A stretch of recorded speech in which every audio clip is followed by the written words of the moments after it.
Hey, what's up, metal and heavy music fans? It's Flight of Icarus again with MetalTrenches.com, and it's that time again for me to review the latest requests and recommendations for metal bands on Bandcamp. And hey, if you like to be kept up to date with the best and brightest metal bands and albums from the underground and above, then stick with me by hitting that subscribe button down below.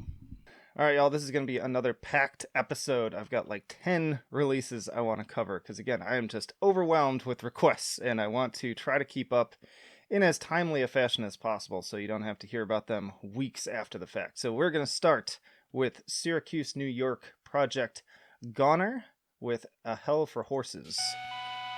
So yeah, this is like a math grindcore kind of project. Very raw, very aggressive. I featured their last single, which is this one I'm playing right now, actually. So we should probably move on to another one. Meth is Law on a previous episode, but now we've got this full album. And as you can hear, it's just pure, grindy, mathy, aggressive chaos. Just pure destruction. The guitars are relentless, the drums are ridiculous, the vocals are just pure bile, just spat in your face. And so yeah, I don't cover enough grindcore, I feel like, but you want some on here. Some probably might call this false grind, but ultimately, like, why differentiate? Like, if it's aggressive and fast and ridiculous and raw, it's all for the same crowd, if you ask me. And then if you like a little bit of a technical edge with it, with the sort of mathy elements, and then plenty of like noise and stuff here too, which, you know, you can expect from like Pig Destroyer too. Man, that's like just a full track of just like ambient distortion. Hell yeah, listen to that guitar. It's a very kind of Pig Destroyer sounding guitar there. But yeah, I mean, you kind of get the idea. That is Goner and A Hell for Horses. Definitely check them out if you want some highly aggressive music. Alright, next we've got the return of Oenos with Musta III. And I covered them a little while back. This is that wine-themed metal project. Each song is kind of inspired by a different wine. And despite what some might call the gimmick with the wines, it's very well orchestrated music. Like, very beautiful, very well constructed, very dynamic stuff, as you can hear with this song here. You got that softer, kind of more atmospheric side, but then also the intense aggression too. And a nice mix of harsh and heavy vocals with clean singing. Check out some other tracks here. Yeah, I've become a big fan of this project, and you know, it's kind of smart because their little hook with the wine was what caught my attention in the subject line in my initial email, and they reached out to me so long ago. I forget when I first covered them with their earlier stuff, but it's sort of like, it's kind of like what I do with my thumbnails, especially on these videos. Like, I'll pick something kind of ridiculous and eye-catching and maybe a little bit shameless too, just to get your foot in the door. But if your content, or in this case your music, is good enough to justify it, then all the better. So yeah, I really like this project. I'm not like an avid post-metal listener. Every now and then I'm kind of in the mood, but mostly like I'm all about the fast, aggressive stuff. But when I am in that mood, this is exactly kind of the type of stuff that I want. Got some acoustic, little kind of folky section here, heavy stuff here, kicking right off after that. So again, lots of nice ups and downs, peaks and valleys. I like that riff. That almost reminds me of like something Stephen Carpenter would use to open a Deftones song. But now we're in full-on like noisy black metal territory. Yeah, but good stuff. So yeah, that's Oenos. Got to keep moving to cover all these other albums. But yeah, definitely give them a listen. Loving that bass groove too, I'm hearing underneath as I'm talking here. Yeah, don't miss out on these guys. They're definitely worth your time. Alright, then we've got Sepulcher By The Sea from Bristol, UK with Conqueror Worm. So we got a nice groove in the beginning here. We got here atmospheric black metal, post-black metal, post-metal. Yeah, nice, interesting fusion here going on. That nice atmosphere there with the like kind of rain sound. Oh, this sounds like kind of like Botanist flavor here, which stay tuned because we're gonna get to that too. Lots of nice transitions here. Again, this seems like an album definitely you need to like listen to straight through and not jump around like an idiot like I'm doing right now. But I'm just, again, trying to give you enough of a sample to, you know, get you intrigued enough to go check it out on your own. Consider this more of an ad, I guess, than a review in a way. Although I say that about kind of most of my stuff. A nice, more kind of acoustic, more atmospheric flair here. Another very like dynamic record. Seems like these last two could almost go together as sort of like a double feature, if you will. Ooh, yep, and then we crank up the aggression again.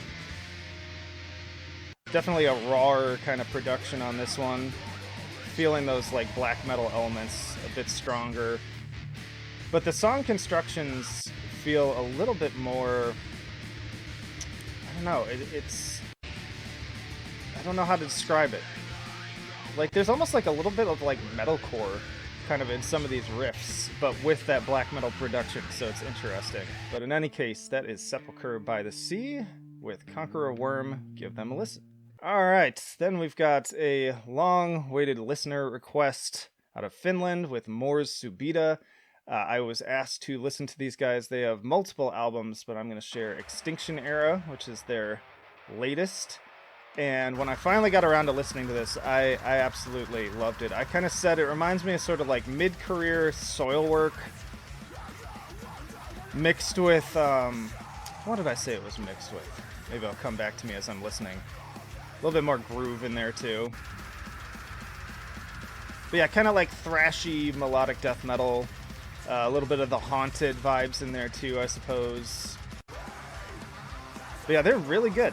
Like, really solid stuff. I had never heard of them before, but I definitely, you know, am intrigued enough now that I want to spend more time listening to these guys.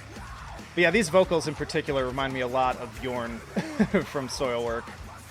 Just the same kind of energy, same kind of cadence. And pretty catchy. Again, lots of nice groove. Just well-constructed, catchy, heavy songs.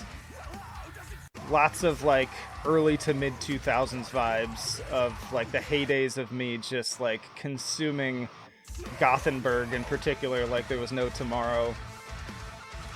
Got some little breakdowns in here, too. That guitar lead is nice. Yeah, really great riffs all over this. That's almost like a Slipknot riff there. Oh, there we go. A little, like, In Flames riff there. I like that. Those guitars. I think there's a little synth in there, too. But yeah, that's more Subida, Extinction Era. I'm going to cut it off there. If you want to hear more, check it out on your own. Alright, Cadaver, Putrefacto, with Ritual de Exsanguinación, out of Argentina. I believe that's just like blood ritual. Appropriate to this album cover, which is pretty cool. Sounds like kind of like raw death metal, old school death metal. Nice transition there. Heck yeah, I'm captivated by this album cover. It's really cool. I'll bet I know the artist too. I feel like I've seen a couple in that style. That was a nice little intro. Cool little guitar breaks here too. Heck yeah. It's like brutal vocals too. Ooh, nice little bass there. Okay, okay. Yeah, these guys may be a little bit more than meets the eye on the surface. Sometimes I hear that brutal stuff and I'm just like, oh, big dumb bang, headbang music, but it seems like there's some attention to detail here, which is important. That guitar too. Ooh, very like thrashy Slayer riff right there. That kills. That's awesome. Yeah, come to think of it, the guitar tone in general has kind of a Kerry King vibe to it. And definitely stylistically with those little hammer-ons and pull-offs, very reminiscent of early Slayer. Ooh, nice little like atmospheric kind of interlude here. Building into, heck yeah, another solid riff there. Another very kind of thrashy, thrash mixed with early death metal. Good stuff. A little bit of Cannibal Corpse, like a little bit of Slayer. Nice fusion of a lot of like best of the old days kind of metal. I'm digging it. Super heavy, but also well written too. More than I expected. So yeah, that is Cadaver Putrefacto with Ritual Dings Exsanguinación.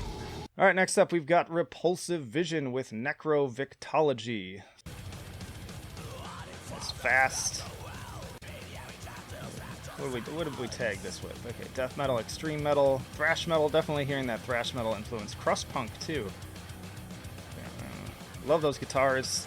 See, the thing is, like, I have a love-hate relationship with thrash because I love thrash guitars, but I tend not to be that into thrash vocals. So I like it when bands use the thrash guitars, but then have a little bit more of like a death metal vocal, and that's definitely what I'm hearing here. Or a black metal vocal too. Makes me think of like Vector, but then also like even The Haunted kind of has that sort of vibe where there's a lot of thrash influence, but straight up death vocals. Early Arch Enemy has, not Arch Enemy, well yeah, some Arch Enemy, and then also like At the Gates. But those still more swaying in the Gothenburg direction. This is like straight up thrash. That's interesting. This song is louder than that other song. I'll need to work on getting your mixing evened out a little bit. Oh man, those riffs though. Hell yeah.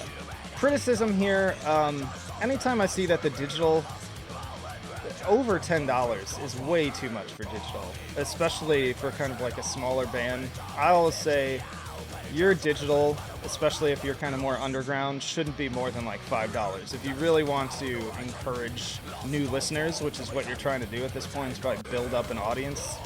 Good stuff though, but I do need to move on. So that is Repulsive Vision with Necrovictology.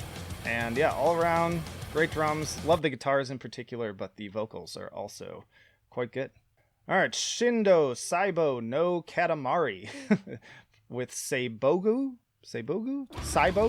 Japanese band, brutal death metal.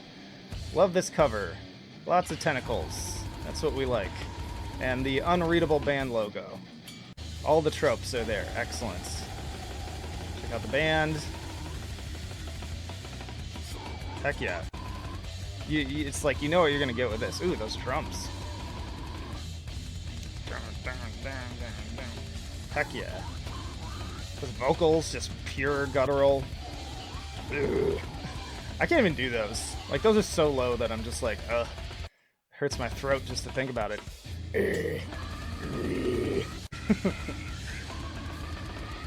That drum, though, I love that snare sound. I love when that snare sounds, like, super, like, tightened. Ooh, little kind of Slipknot-y sounding riff there. This nice little build here. I think we got some slam elements here too. Ooh, nice little harmonics thrown in the riff there. Ooh, nice. Yeah, another one where, again, like on the surface I was ready to just be like, oh yeah, brutal death metal, but we got some technicality in the riffs and the drumming here. Songwriting's pretty solid. Mixing in a lot of like different pacings and textures. There's actually some dynamics going on here, and this is some like straight up brutal death metal that I could see myself listening to more regularly. Again though, $9 for digital. Too much, guys, too much, I think. You're worth it. It's not a matter of worth, you know. Your music is worth whatever you and the audience say it's worth. But again, I think if you're encouraging growing your audience, I think like $5, $6. Heck yeah. So that is Shindo, Saibo, no Katamari with Saibogu. All right, Botanist. This is a band that I've done an interview with. The main dude behind it. Really cool guy. Definitely recommend checking out that vocalist. If you're not familiar with the San Francisco project, it's like plant-focused black metal. Everything is conceptually around kind of nature and plants. And then also there's mostly no guitar. It's mostly all hammered dulcimer, which makes for a very unique sound. I've reviewed most of the past albums over the past like 3 years or so.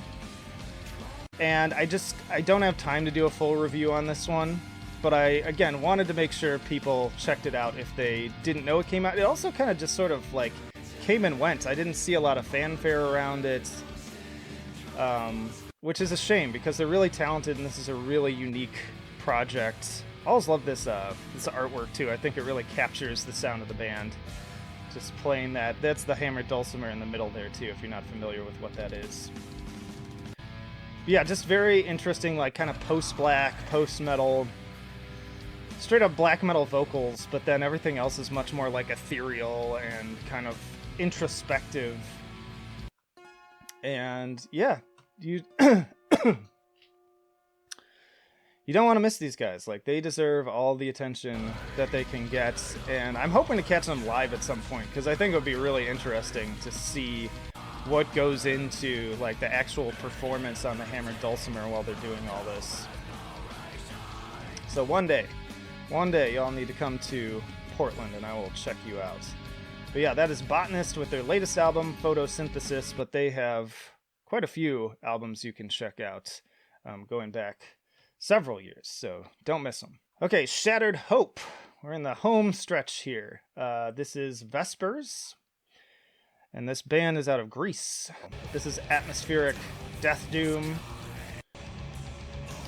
So slower, ominous, plotting stuff. Heck yeah. Nice little chuggy riffs there. Ooh, and then we get these nice little kind of atmospheric, ambient sounding things. Ooh, a little more melodic track here. Like that riff, kind of almost like Insomnium sounding riff there. Like the atmosphere.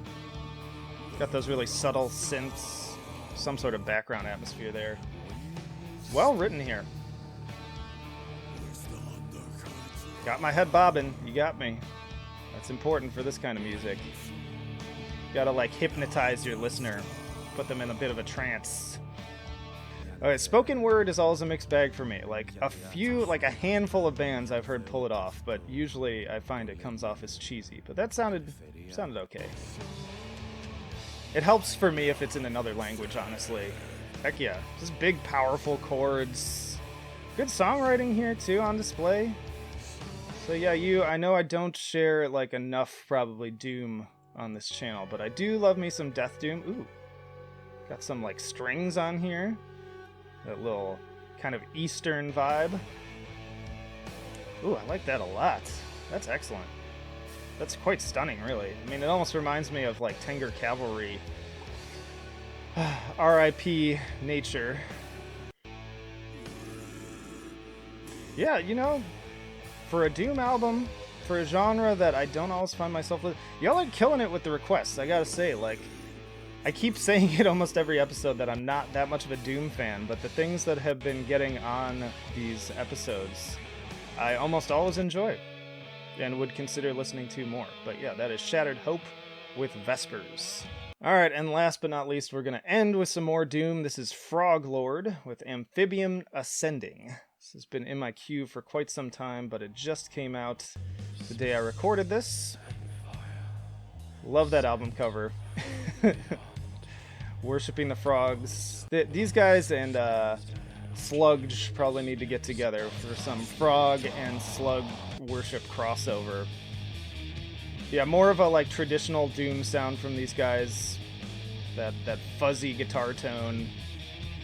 Covered past releases from these guys. I think it was the Froglord Cometh, maybe, on the site. And again, like, I love me some, like, Black Sabbath and some of that stuff, but again, just not, like, my go-to sound. But we all need some of that. We all need some of that in our lives. Can't always just be heavy death metal all the time. I like the vocals, too. They've got that harsher sound to them. I like the ruggedness of the production, too. And then we've got those more traditional, clean vocals, too. It's very psychedelic. Stuff you should probably take mushrooms with. And hey, they're legal here now, too, so... or at least partially legal. Nice groove on this one. Yeah, nice big groovy riffs. That's what you need.